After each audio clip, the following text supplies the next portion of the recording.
El mundo del trabajo es un lugar vertiginoso que está acelerado por una puja de intereses que muchas veces no comprendemos cómo nos afectan. Para algunos el trabajo es una carga, un gasto a reducir. Para otros es cosa del pasado, el trabajo ya fue. Para nosotros el trabajo es un modo de vida, una forma de entender el mundo, un conjunto de valores que nos da identidad.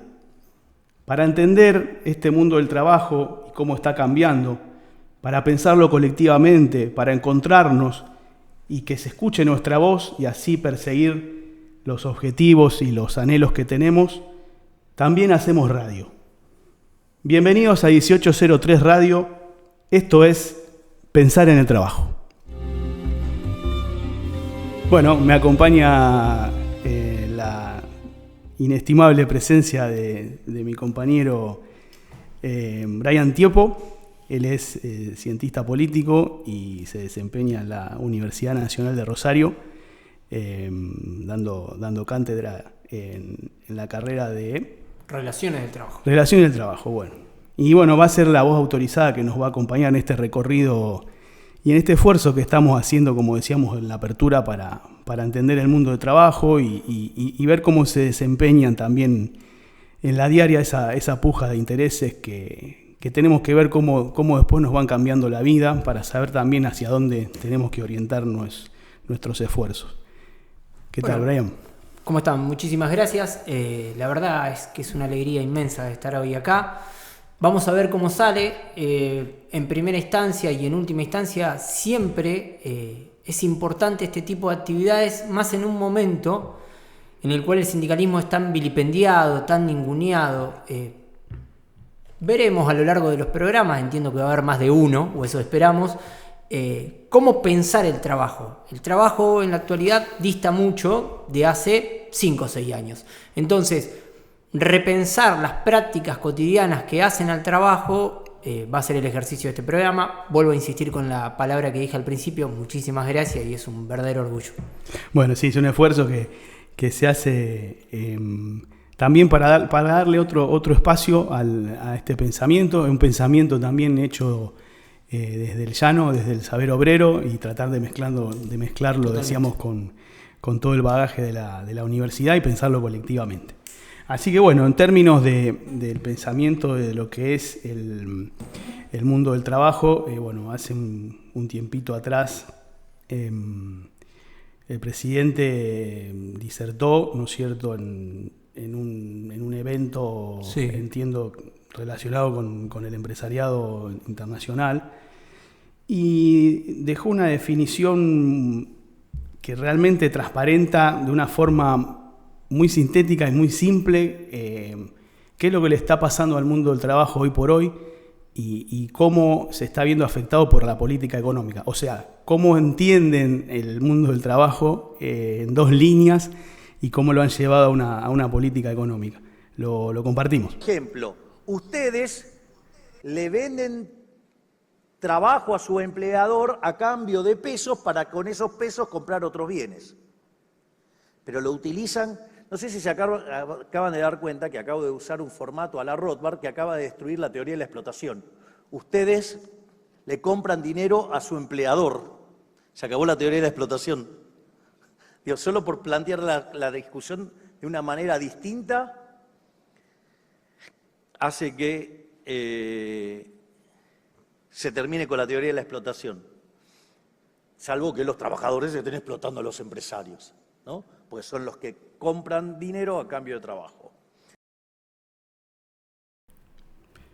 Bueno, de acá te deja fresco, digo, el razonamiento. Por lo pronto, muchas cosas para pensar. Sí. A mí se me ocurre que, digamos, él dice que la explotación no existe a menos que el laburante explote al empresario. O sea que si hay explotación, la ejerce el laburante al tipo que lo está contratando. Claro.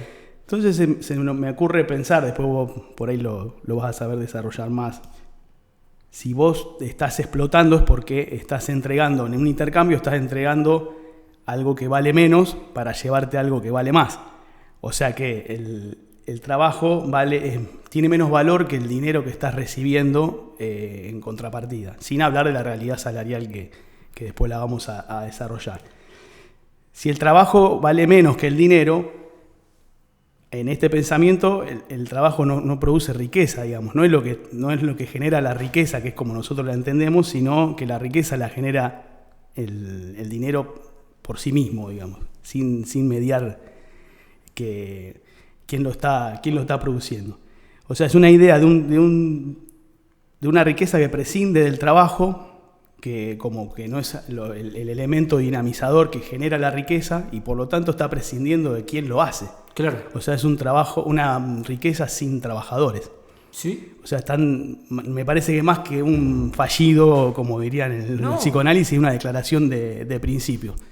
Lo interesante con esto de que vos decís que es un fallido es, lo primero que vi yo en el video es lo aniñado de la postura del presidente. Véanlo de nuevo si pueden al video, y en un momento él se sorprende de lo que él está diciendo. Es como si en su digamos, no soy psicólogo, ni mucho menos, pero hay un rasgo ególatra ahí mismo. Es como si en 10 segundos, 30 segundos echara por tierra la teoría de la explotación que a Karl Marx, que uno puede estar más o menos a favor, le costó 50 o 60 años. Marx es tan vasta su obra, con la cual uno puede tener un montón de disidencias, sí, e inscribo en esas disidencias, pero es tan vasta la obra de Marx que se divide entre un Marx joven y uno viejo. A medida que iba escribiendo libros se puede ver un Marx que va cambiando de ideas. Bueno, Javier Milei, en este foro económico latinoamericano de empresarios, en 15 o 20 segundos cree él haber tirado por tierra la teoría de la explotación. Y ahí hay algo que también es central, es dónde lo dice y desde qué lugar dice las cosas. Yo no soy un especialista en esto, pero a veces el presidente juguetea un poco entre ser presidente, ser un teórico fantástico que va a marcar la historia o ser simplemente una persona individual. ¿Recuerdan cuando pasó el caso de Libra? Que él dijo, no, esto yo lo hice como una cuestión mía, individual. Personal, sí. Pero es como bien vos decís, está sentando la opinión del presidente de todo lo argentino, porque nadie puede negar en su sano juicio que Milei no está legitimado de origen, es decir, que la gente fue y lo votó. Entonces hay una postura política que después vamos a ver cómo repercuten los hechos, pero lo central en una primera instancia que me parece a mí es esto, es que está diciendo el presidente frente a grandes empresarios argentinos que el trabajador acomete una estafa al empresario. Claro, eso y es como que le asigna al trabajador un rol cada vez menor, o sea, de cada vez menos relevancia en el ciclo económico porque no produce riqueza, porque está entregando algo que no vale nada. Porque si vos estás explotando a alguien, te estás llevando del intercambio lo que más valor tiene, que en este caso sería el dinero. Totalmente. Y en eso hay algo que también es central, como bien vos decís. El lugar en el cual Javier Milei planteó esto es una sociedad perfecta en la cual hay individuos que compran bienes y servicios, es decir, en su discurso se ve que él cree que los individuos van e intercambian bienes y servicios de una manera igual. Es decir, que el trabajador acude al mercado, que es el único lugar donde se encuentra con otra persona, sí, para comprar bienes y servicios frente a un empleador que le vende dinero. Y ahí arranca el problema, porque el dinero bajo ningún punto de vista es un bien. El dinero tiene 3 funciones principales. Uno es depósito de valor, es decir, yo ahorro dinero para en un futuro gastarlo, para comprar otros bienes y servicios. Es un medio de cambio, compro bienes y servicios, y es una unidad de medida. El dinero determina cuánto sale o no algo. En eso hay un regateo, obviamente, pero son esas 3 funciones. Unidad de medida, medio de cambio y depósito de valor. El dinero no es un bien en sí mismo. Tal cual, sí. Y también el pensamiento de la imposibilidad de lo que los trabajadores estamos al margen de la generación de riqueza. Totalmente. Lo que explicaría, digamos, la cada vez mayor financiarización de la economía argentina y el cada vez mayor industricidio que se está viendo, que también nos da pie a la segunda parte del programa y la más jugosa. Sí, que En esto quiero ser muy preciso para cerrar quizá esta parte más teórica. El trabajo es fuente de riqueza. El trabajo construye la riqueza. Pero no en términos de lo que es para mí. El trabajo construye la riqueza de las naciones. No es una compra y venta de dinero. No tiene ningún tipo de sentido lo que decía. Y como bien vos decías, esto de la industria, porque cuando hablábamos de este programa y lo pensábamos, creíamos que la forma de debatir la actualidad desde de esta institución sindical era a través de datos concretos. Entonces pensamos que quizás la industria era la principal medida o una de las principales medidas para saber cómo estaba la situación económica general de este país. Siendo que la industria, el 10% de las empresas se corresponden a la industria y el 17% del empleo formal corresponde a la industria. Empleo directo e indirecto debe haber entre 2 millones y 2 millones y medio de personas que dependen de la industria. Sí. Hace no tantos días, creo que es a principios de mayo o a finales de abril, salió el INDEC con bombos y platillos, que hoy en día nadie discute el INDEC, por eso tomamos datos del INDEC, Sí. diciendo que hay una recuperación industrial en el primer trimestre del 2025 del 5,2 o el 5,6, pero bueno, es más del 5%. En eso, lo que hay que pensar, y por eso los gráficos nos van a llevar a ver esto, es desde dónde partimos, cómo fue el año 2024 para que en los primeros meses del 2025 haya una recuperación del 5%. ¿Cuán verdad es esa recuperación y cuán mentira o falseada puede estar la visión del gobierno? Esto se inscribe también en un discurso más amplio donde se habla de recuperación económica, digamos, al calor del arreglo con el fondo, pero se habla de una recuperación económica generalizada y el gobierno está buscando el famoso brote verde como para empezar a mostrar que el plan económico funciona. ¿Esto es así? Recuerdan ustedes que hubo 1000 formas de tener la curva en la actividad económica. Primero era una U, sí. Primero era una B, después una U, después era una pipeta. Bueno, en la primera placa lo que vemos es que la actividad industrial en el año 2024 tiene una caída con respecto al mismo periodo de año 2023 del 9,4%. Nadie en su sano juicio puede decir que el año 2023 fue un año bueno para el país. Porque por la inflación y por múltiples motivos. Bueno, en el año 2024, luego de la devaluación o una de las devaluaciones más grandes de la historia de nuestro país, sí, la actividad industrial cae un 9,4%. Son datos del INDEC. Y lo que también refleja este gráfico es que 15 de los 16 sectores medidos por el INDEC presentan una caída. El único que tiene algún tipo de repunte es el sector de refinamiento de petróleo, que recordemos, o mejor dicho, pongamos en discusión, cuál es la capacidad que tiene el refinamiento de petróleo a la hora de crear puestos de trabajo. Para extraer petróleo, o sea, para encontrar el petróleo y que luego empiece todo el proceso de refinamiento, etcétera, se necesitan en los primeros meses, hasta que se encuentra, digamos, lugar y se puede dar la extracción real, entre 15 y 20 personas. Luego se necesitan guardias mínimas de 4 o 5 trabajadores o trabajadoras. El empleo indirecto siempre se calcula por 5 cada trabajador, o sea, sería 5 por 5, 25 empleos indirectos y 5 directos en el refinamiento de petróleo.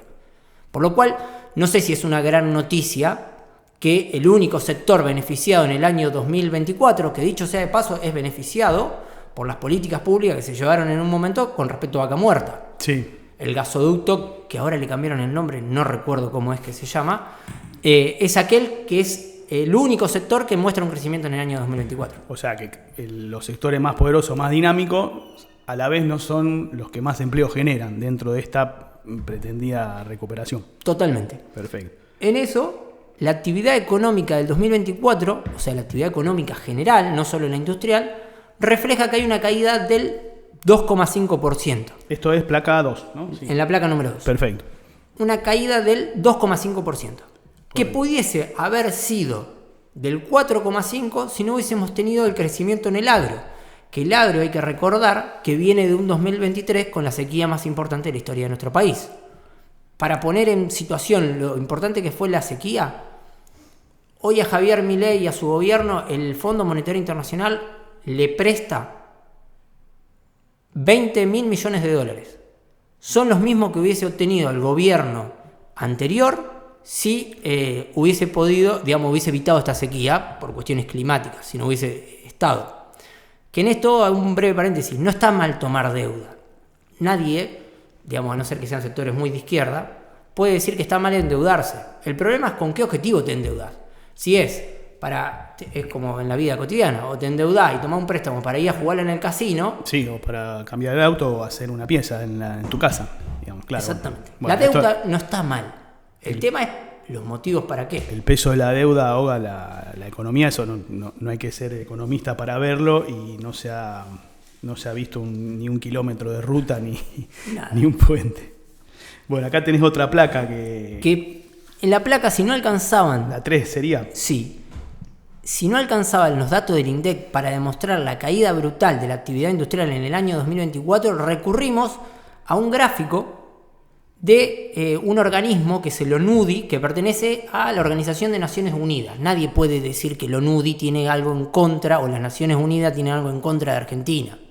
En el cual muestra... No sé si alguno debe haber ahí en el... Y no nos quieren mucho. No, pero digo, en el gabinete diciendo que hay una conspiración. Y teorías varias. En eso, el ONUDI, en su gráfico, muestra que ese 9,4 hace que Argentina lidere el ranking de caída industrial a nivel mundial. Argentina, en términos de caída de nivel industrial, está, digamos, primera, lo cual es muy malo. Y hay países que tienen una capacidad industrial mayormente ocupada, o que han tenido una mayor actividad industrial, que son, por ejemplo, Togo, Moldavia, Colombia, para compararnos con países más latinoamericanos, Nicaragua, Perú, Uruguay. La caída industrial... Que han tenido una caída menor en lo que fue el año pasado. El año pasado. El año 2024 nos pone en el top 1, pero para algo muy, muy negativo. Bueno, pero uniendo los puntos, digamos, si decimos que los números nos muestran una caída muy grande, este industricidio que se está diciendo, y decimos que el trabajo no genera riqueza, o que mayormente está en el dinero, estas coordenadas explican un poco hacia dónde va la política económica. Totalmente. Y si va para un lado tan negativo, ¿cuál es la posición de los laburantes, digamos, ante esa política económica? Esto que decía Javier Milei en el video que vimos al principio tiene un correlato con la realidad. No hay un apoyo a la creación de empleo. Hace poco, seguramente en otros programas lo veremos, que él dice, ¿para qué voy a generar empleo? Si la tasa de natalidad cayó, y dice, seguramente lo vamos a ver. Pero habla de una política teórica que se sostiene en hechos reales. Entonces, lo que hicimos fue salir del 2024, entrar en el 2025 y poder recoger una serie de indicadores nuevamente del INDEC para ver cómo está el primer trimestre. Ya entendimos lo que es el diagnóstico general sobre el 2024. Sí. Es un año completamente recesivo, sin una política industrial activa, no hay la recuperación prometida, ni en U, ni en B, ni en forma de pipa, ni en nada. Entonces llegamos a la placa número 4 o 3. Sí, 4. Que habla de la capacidad instalada. La capacidad instalada implica cuánto de tu infraestructura como empresa utilizas. ¿Cuántas máquinas? Eso que vos me ejemplificabas con máquinas, ¿cómo sería? El resultado es que en febrero de este año, el 58,6% de la infraestructura industrial de nuestro país es la que se utiliza. Más o menos, si vos tenés 4 máquinas, utilizás 2 y el jueves utilizás una tercera. Los valores históricos argentinos siempre rondaron entre los 68 y los 75%. Hoy estamos en un 58,6%. Pero lo más grave de este gráfico no es el 58,6%, es que se creció nada más un punto desde febrero del 2024, que estaba en 57,6%. Hubo un crecimiento nada más de un punto, es decir, en febrero del 2024, vos utilizabas 2 máquinas de 4 un lunes. Hoy utilizás 2 máquinas de 4 un lunes y algún que otro jueves. Claro. Y es terrible. En el gráfico vamos a ver que son muchos los sectores, pero el que quizás se destaca es la industria automotriz. Sí. Hace no tantos meses tuvimos despidos masivos en SMATA, sí, el gremio de SMATA en General Motors. La semana pasada, si no me equivoco, los primeros días de esta, se anunció el paro total de la planta, si no me equivoco, con respecto al bueno, el tema de la importación y este fenómeno que vos te estás describiendo. Totalmente. El otro índice que utilizamos para constatar cuán positiva es esta recuperación que el gobierno plantea es el índice de producción manufacturera, Ajá. que mide la evolución de la actividad en las distintas ramas.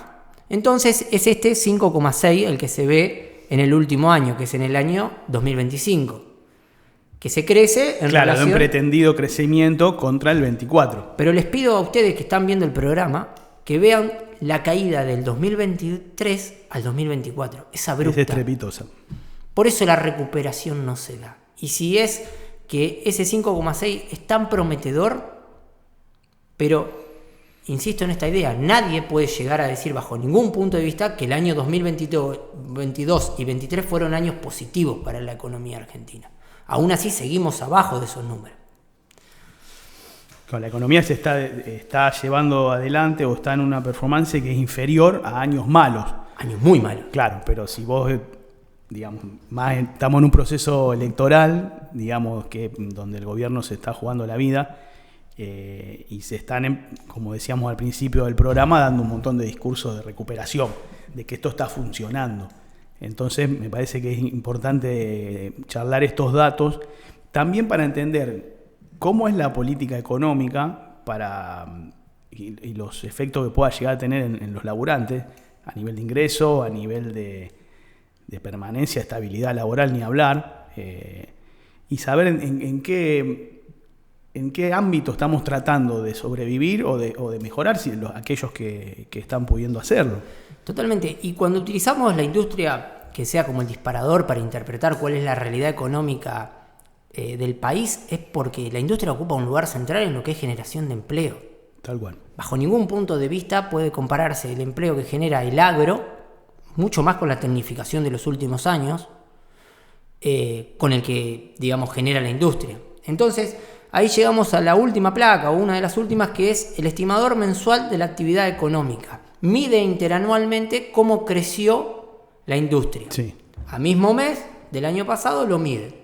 Entonces vemos que, por ejemplo, el transporte y el comercio crecieron un 3%, la industria manufacturera interanualmente un 5%, la electricidad un 1%, el comercio un 7,40%, la explotación de minerales, el impuesto neto de subsidio, es decir, la plata que entra menos la que se va en subsidio, la reducción esta de subsidio hizo que quede más, digamos, que crezca la construcción un 4%, y nos llaman la atención dos indicadores.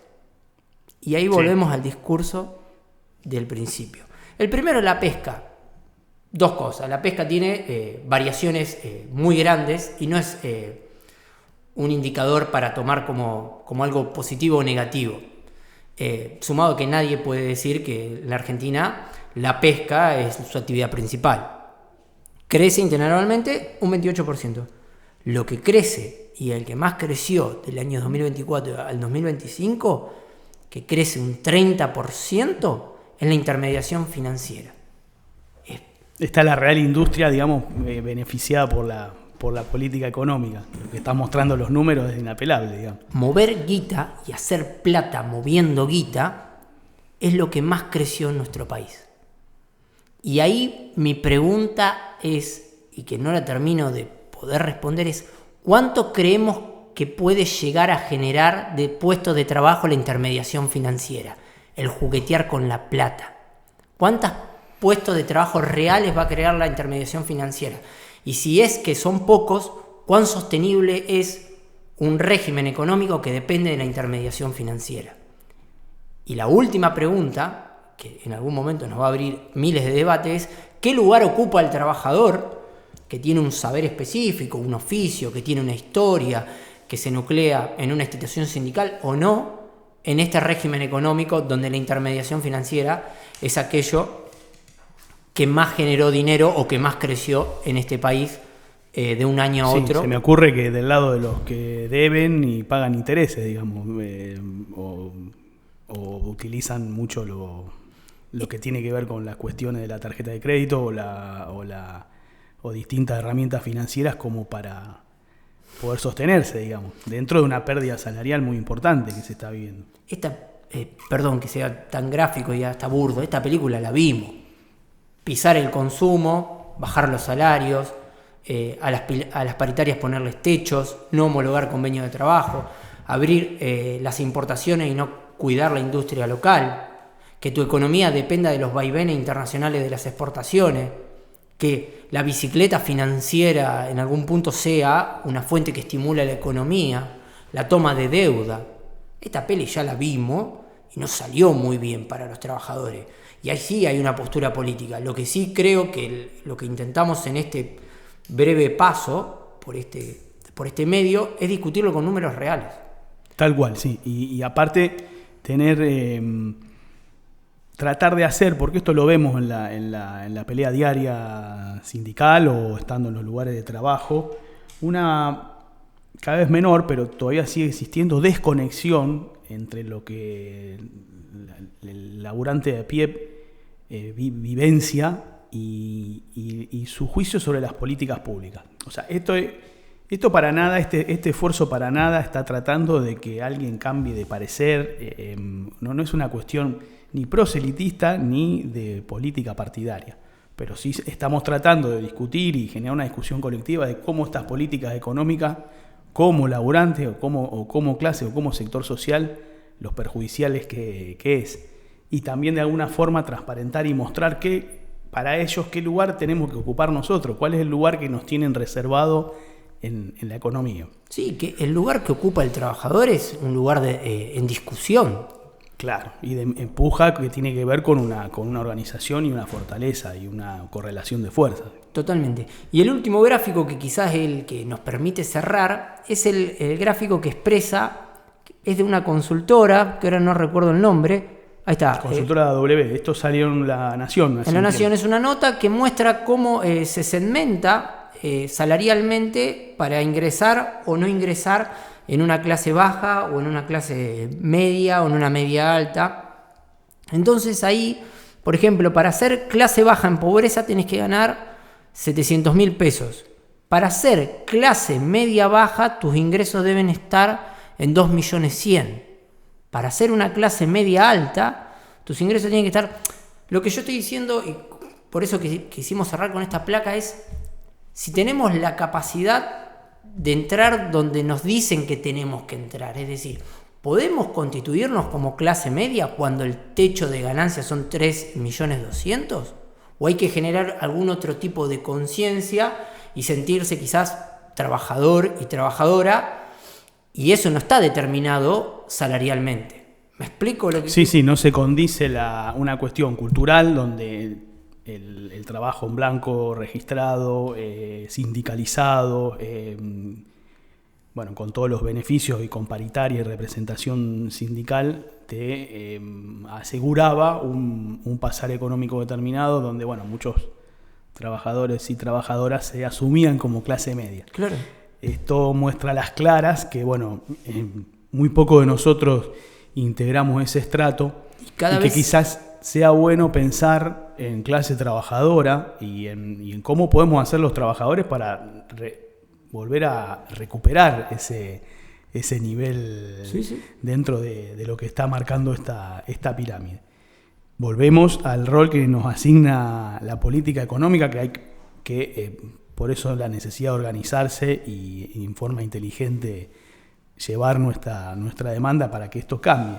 Porque con lo que vos mencionabas, techos paritarios, para que no se rompa, pretendidamente un fenómeno de la inflación, la no homologación de las paritarias, donde determinados sectores no están sujetos a que no le paguen el aumento salarial que tan trabajosamente los gremios consiguen. Que los aumentos es hasta el 5%, no estamos pidiendo porque me ubico en el plano de la discusión salarial, no se piden aumentos irrisorios. Son hasta el 5% y si vos te pasaste un 5,2 no lo Sí, son pocas las actividades que han logrado discutir más allá de los índices inflacionarios. Es así. Sí. Y después, esto, yendo ya a la cuestión que tiene que ver con la reivindicativa, cómo la otra cara de la moneda es la creciente criminalización de la protesta. Esto se apunta desde el ejercicio que hace el mismo gobierno nacional en la calle, y también hacia dónde apuntan determinado trabajo legislativo para cada vez limitar, digamos, las posibilidades que hay para poder manifestar y torcer esto, digamos. Totalmente. Por un lado, te cagan a palo a los jubilados, el otro día a los curas, y por el otro lado, frente a los trabajadores tienen una latencia, está latente la capacidad inmediata de que el Estado vaya y reprima. Entonces, es muy difícil, interpreto yo, discutir en bajo estas condiciones. La latencia de la represión está completamente presente. Sí, y no solo la represión, sino también la cuestión de lo que está marcado en los intentos de legalidad que están haciendo, los proyectos de ley de criminalizar directamente con pena de cárcel a quien lidere determinado movimiento o determinada situación reivindicativa o en una medida de fuerza. Sí. Pero bueno, no vamos a bajar la bandera y vamos a seguir buscando la forma de darle un camino distinto a toda esta realidad que es tan negativa para los laburantes. Creo que el primer paso es pensar en el mundo del trabajo, encontrarse.